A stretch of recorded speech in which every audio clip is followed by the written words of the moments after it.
नमस्कार बच्चों, परसदी गुरु चैनल में आप सभी लोग का एक बार फिर से स्वागत है। आइए बच्चों, हम लोग आय आधारित योग्यता परीक्षा के अंतर्गत आने वाले विज्ञान के प्रश्नों को हल करेंगे। चलिए प्रश्नों को हल करते हैं। हमारा पहला प्रश्न है, प्लास्टिक क्या है? ठीक है बच्चों, प्लास्टिक क्या है?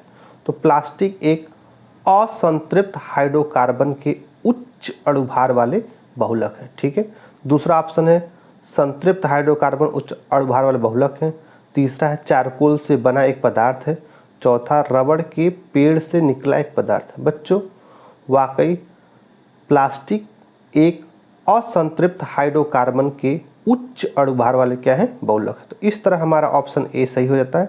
और देखिए सी में चारकोल से बना एक पदार्थ है, तो कुछ हद तक चारकोल से ही बनता है, लेकिन ज़्यादातर हमारा ऑप्शन जो है ए वाला सही है। ठीक है, अगला प्रश्न करते हैं, इलेक्ट्रॉन की खोज किसने की? इलेक्ट्रॉन की खोज जे थॉमसन ने, चैडविक ने, रदरफोर्ड ने और गोल्डस्टीन ने। तो इसमें से हमारा जो सही है ऑप्शन ए जे थॉमसन ने। ठीक है बच्चों, इलेक्ट्रॉन का खोज जे थॉमसन ने और प्रोटॉन की खोज रदरफोर्ड ने और गोल्डस्टीन ने उसको क्या नाम दिया था? उसके बाद जो है न्यूट्रॉन की खोज जेम्स चैडविक ने। तो हमारा जो सही ऑप्शन इलेक्ट्रॉन की खोज जे थॉमसन ने किया। ठीक है, अगला क्वेश्चन करते हैं बच्चों। ये क्वेश्चन है, इल्मेनाइट में टाइटेनियम के अतिरिक्त और कौन सी धातु होती है? Silver, iron, aluminium, chromium. तो बच्चों, इल्मेनाइट जो होता है आयरन का ही एक अवयस्क है, इसलिए इसमें टाइटेनियम के अलावा आयरन होता है। तो इसलिए हमारा जो ऑप्शन बी सही है। आगे प्रश्न करते हैं बच्चों, कैल्शियम हाइड्रोक्साइड का सूत्र।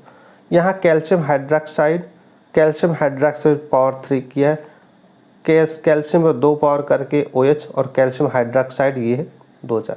तो यहाँ पे बच्चों कैल्शियम हाइड्रोक्साइड जो डी वाला है CaOH का ट्वाइस, यही जो है सटीक सूत्र है। ठीक है, आगे चलते हैं। लिखा है, 5वां प्रश्न है, थर्मोकोल को भी कहते हैं। बच्चों, थर्माकोल एक प्रकार का क्या है? स्टाइरॉन है। क्या है? स्टाइरॉन। इसलिए थर्मोकोल को स्टाइरॉन भी कहते हैं या स्टाइरीन भी कहते हैं। ठीक है, तो ये हमारा ऑप्शन जो है सी सही है। आगे चलते हैं, फेरस ऑक्साइड मिलाने पर कांच का रंग हो जाता है। फेरस ऑक्साइड को मिलाने पर कांच का रंग हो जाता है, हरा, भूरा, पीला, बैंगनी। तो कौन सा रंग होता है? हरा रंग होता है। ठीक है बच्चों, आगे चला जाए। मार्स गैस है। मार्स गैस क्या? C2H2 acetylene, C2H ethylene, CH4 methane, CO2 carbon dioxide. तो हमारा जो CH4 मीथेन है, इसी गैस को हम लोग मार्स गैस कहते हैं। अगला प्रश्न है बच्चों 8 नंबर का, द्वितीयक सेल का उदाहरण है। द्वितीयक का मतलब होता है सेकेंडरी सेल। तो हमारा सेकेंडरी सेल कौन सा है? एग्जाम्पल में शुष्क सेल, डेनियल सेल, सीसा संचायक सेल और बोल्टी सेल। बच्चों, द्वितीयक सेल जो होता है सेकेंडरी सेल होता है, जिसको बार बार चार्ज कर देते हैं। तो ये हमारा कौन सा है? सीसा संचायक सेल। और बाकी सब क्या है? प्राइमरी सेल है, इसको प्राथमिक सेल कहते हैं। ठीक है, अगला प्रश्न है हमारा, शुद्ध जल का pH मान। बच्चों, शुद्ध जल का pH मान पूछा है, ऑप्शन है 10 है, 6 है, 6.4 है और 7 है। तो हमारा शुद्ध जल का pH मान जो होता है 7 होता है। यदि कोई जल 7 से pH वैल्यू 7 से कम है तो वो क्या होता है? अम्लीय होता है, और 7 से ज़्यादा होता है तो वो क्षारीय होता है। आगे प्रश्न की ओर बढ़ते हैं।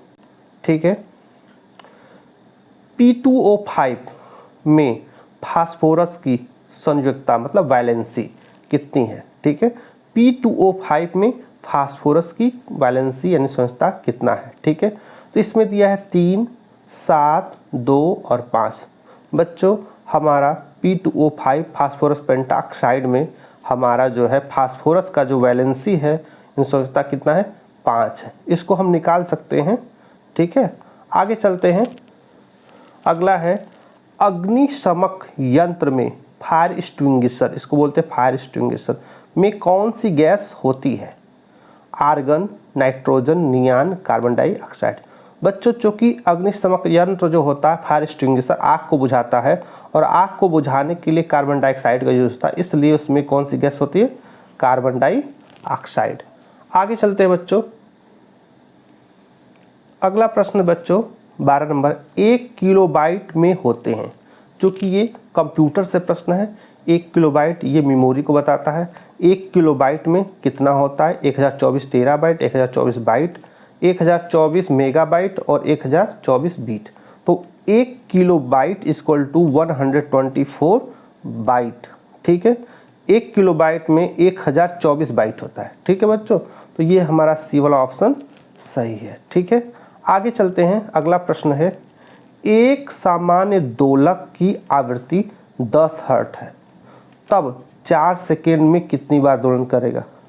The normal frequency of a pendulum is 10 hertz, then in 4 second how many time is vibrate. ठीक है, इसको करते हैं क्या, ये दिया है आवृत्ति 10 हर्ट्ज। आवृत्ति का मतलब होता है कि पर सेकेंड कितना दोलन करता है, पर सेकेंड कितना दोलन करता है। तो इसकी आवृत्ति 10 हर्ट्ज मतलब 10 बार दोलन करेगा 1 सेकेंड में। तो 4 सेकेंड में 4 दहो में 40। तो हमारा कौन सा ऑप्शन? ऑप्शन ए हो जाएगा 40। ठीक है, अगला प्रश्न करते हैं। जब प्रकाश की किरण किसी दर्पण पर अभिलंब, अभिलंब का होता है बच्चों नॉर्मल। ठीक है, प्रकाश की किरण किसी दर्पण पे नॉर्मल आपतित होती, इंसिडेंट होती, कोई लाइट रे अगर नॉर्मल इंसिडेंट होगी यानी कि अभिलंब आपतित होगी, तब परावर्तन कोण होगा। बच्चों जब कोई प्रकाश अभिलंबवत पड़ती है तो उसका कोण कितना होगा? 0 डिग्री सेल्सियस। कितना होगा? 0 होगी। जब प्रकाश की किरण किसी दर्पण पे अभिलंब आपतित होती है तब परावर्तन कोण होगा। When a light ray incident normally on a plane mirror, what would be its reflected angle? तो जब प्रकाश की किरण जो है नॉर्मली आती है, अभिलंब तो पड़ती है, तो अभिलंबवत चली भी जाती है, तो उसका जो कोण होगा वो कितना होगा? नॉर्मल के साथ 0 हो जाएगा। अभिलंब के साथ कोण क्या? 0 हो गया। इसलिए हमारा ऑप्शन कौन सा? डी। 15वां क्वेश्चन बच्चों, इसमें प्रति एकांक क्षेत्रफल पर लगने वाले बल को कहते हैं। प्रति एकांक क्षेत्रफल पर लगने वाले बल को कहते हैं आयतन, वेग, दाब, ताप। तो दाब कहते हैं। क्या कहते हैं? प्रति एकांक क्षेत्रफल लगने वाले बल को दाब। A force applying on per unit area that is called a pressure. ठीक है, तो बी वाला ऑप्शन सही है। हमारा अगला प्रश्न है, समुद्र तल पर दाब मापी में पारे की ऊंचाई होती है 76 mm, 60 mm, 76 सेंटीमीटर, 60 सेंटीमीटर। तो हमारा होता है ऑप्शन सी 76 सेंटीमीटर। अगला प्रश्न है, चालक का प्रतिरोध है विभवांतर बटे धारा, ऊर्जा इंटू आवेश, धारा गुणित विभवांतर, ऊर्जा बटे आवेश।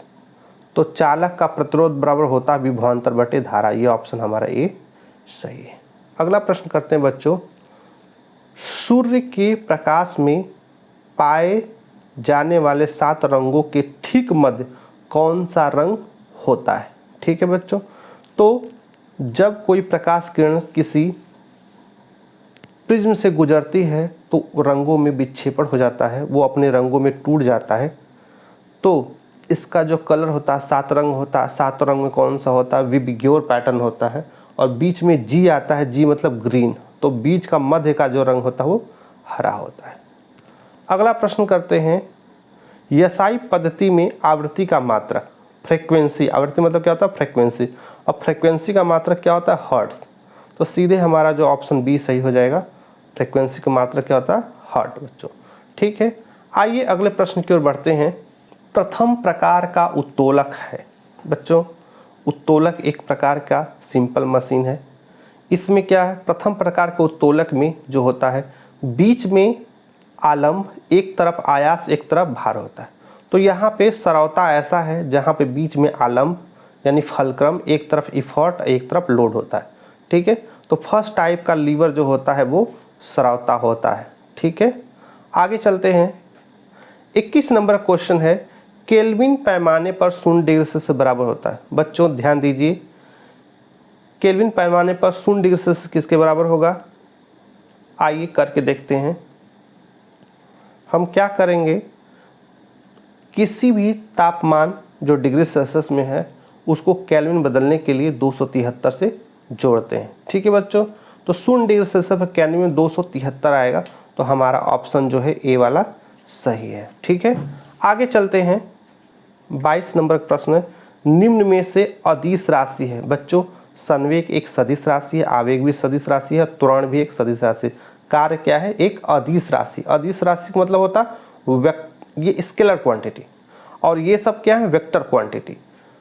ठीक है, वेक्टर क्वांटिटी कौन सा है? तो वेक्टर क्वांटिटी हमारा जो है त्वरण है, आवेग है और संवेग है। और स्केलर क्वांटिटी, अदिश राशि मतलब स्केलर क्वांटिटी। स्केलर क्वांटिटी क्या होता है? वर्क होता है। स्केलर क्वांटिटी में डायरेक्शन नहीं होता, तो यहाँ पे वर्क में कोई डायरेक्शन नहीं होता। अगला क्वेश्चन करते 23 नंबर का, निम्न में से कौन नवीकरणीय ऊर्जा का स्रोत है? मतलब रिन्यूएबल एनर्जी सोर्स, वो सोर्स जो कभी खत्म नहीं हो सकते हैं, अभी नए नए हैं। ठीक है, तो हमारा कौन सौर ऊर्जा, कोयला का है, पेट्रोल है, केरोसिन तेल है। तो यहाँ पे कोयला, पेट्रोल और केरोसिन जो है गैर परंपरागत स्रोत हैं ये, और नवीकरणीय ऊर्जा का स्रोत है। केवल ऑप्शन ए जो है सौर एनर्जी, जिसको सौर ऊर्जा कहते हैं, सोलर एनर्जी, यही हमारा क्या है? नवीकरणीय ऊर्जा का स्रोत है। आइए अगले प्रश्न पे।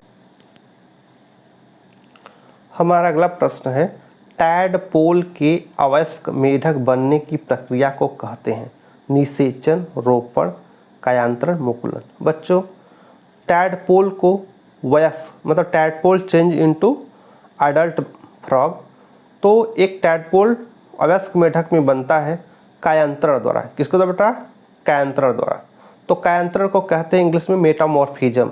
मतलब ये एक टैडपोल में एक एब्रप्ट चेंज होता है, एकाएक चेंज होता है, तो इसे कहते हैं कायांतरण या मेटामॉर्फिज्म। इसमें क्या होता है? संतान जो है अपने संतति से थोड़ा अलग दिखता है। ठीक है, अगला क्वेश्चन करते हैं 25 नंबर का, निम्न में से कौन पत्ती का भाग नहीं है?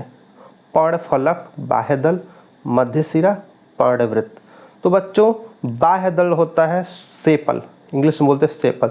तो जो बाह्यदल है वो फूल का हिस्सा है जो सबसे बाहर होता है, कवर के रूप में होता है। जब फूलता है तो नीचे चला जाता है, ग्रीन कलर का होता है। तो बाह्यदल फूल का हिस्सा, इसलिए पत्ती का हिस्सा नहीं है। ये ऑप्शन सी सही है। अगला क्वेश्चन करते हैं 26 नंबर का, दलदली पौधों की जड़ों में पाए जाने वाला सहजीवी जीवाणु, इसको बोलते हैं सहजीवी जीवाणु। बच्चों तो ऑप्शन दिया है राइजोबियम, क्लोरेला, ईस्ट, नॉनस्टॉक। दलदली भागों में जो पौधे पाए जाते हैं उनके जड़ों में राइजोबियम, लैग्यूमिनोसेरम, लैग्यूमिनेसी परिवार के बैक्टीरिया यानी जीवाणु होते हैं। इनका पूरा नाम है राइजोबियम लैग्यूमिनोसेरम। ये ऑप्शन हमारा ए सही है। ठीक है, आगे चलते हैं। अगला प्रश्न है, निम्नलिखित में पाचन एंजाइम नहीं है। पेप्सिन बच्चों पाचक एंजाइम है। इंसुलिन क्या है? एक हार्मोन है। रेनिन ये भी पाचन में हेल्प करता है। और एम्लोप्सिन ये क्या करता है? अमाइलेज का ही रूप है। तो इस तरह से क्या है? हमारा इंसुलिन है, एक तरह का हार्मोन है जो ब्लड में ग्लूकोज की मात्रा को कंट्रोल करता है। ठीक है, अगला क्वेश्चन आते हैं 28 नंबर क्वेश्चन की ओर।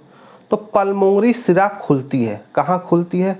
बाएं अलिंद में, दाएं नीलन में, बाएं अलिंद में, बाएं नीलन। तो बच्चों हमारा पल्मोनरी जो वेन्स होता है, पल्मोनरी वेन्स, वो ओपन होती है लेफ्ट एट्रिया में, यानी कि बाएं अलिंद में। ठीक है, तो हमारा जो बी वाला जो है सही ऑप्शन हो जाएगा।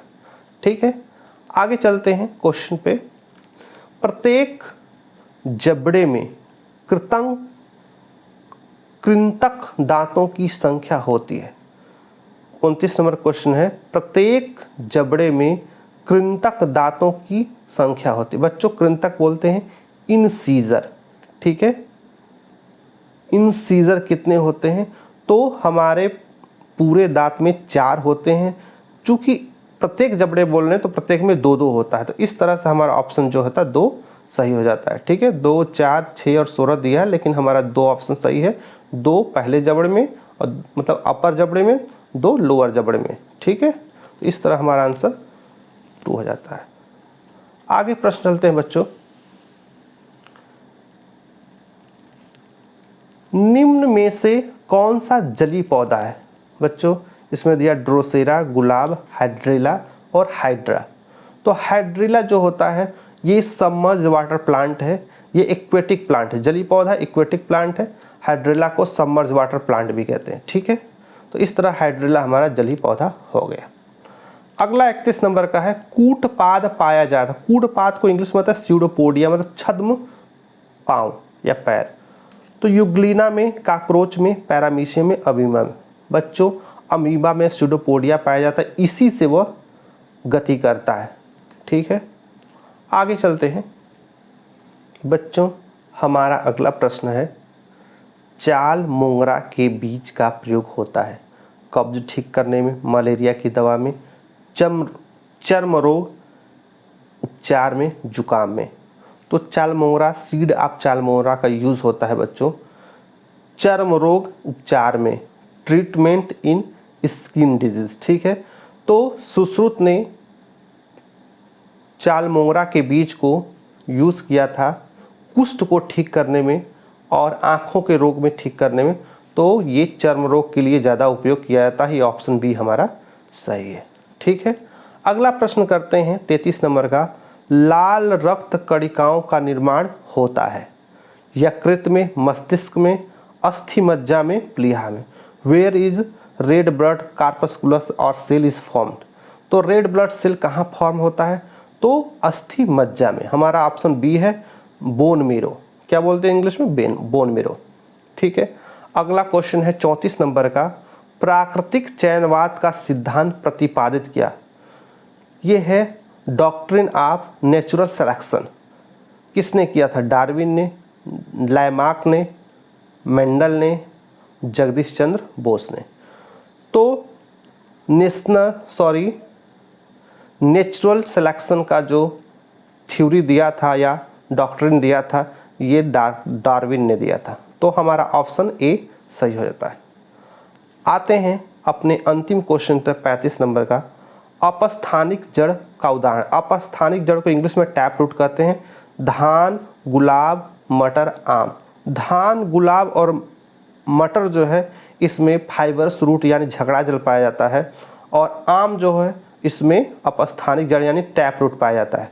ठीक है बच्चों, इस तरह से हमने विज्ञान के कुछ महत्वपूर्ण प्रश्नों को कर लिया है।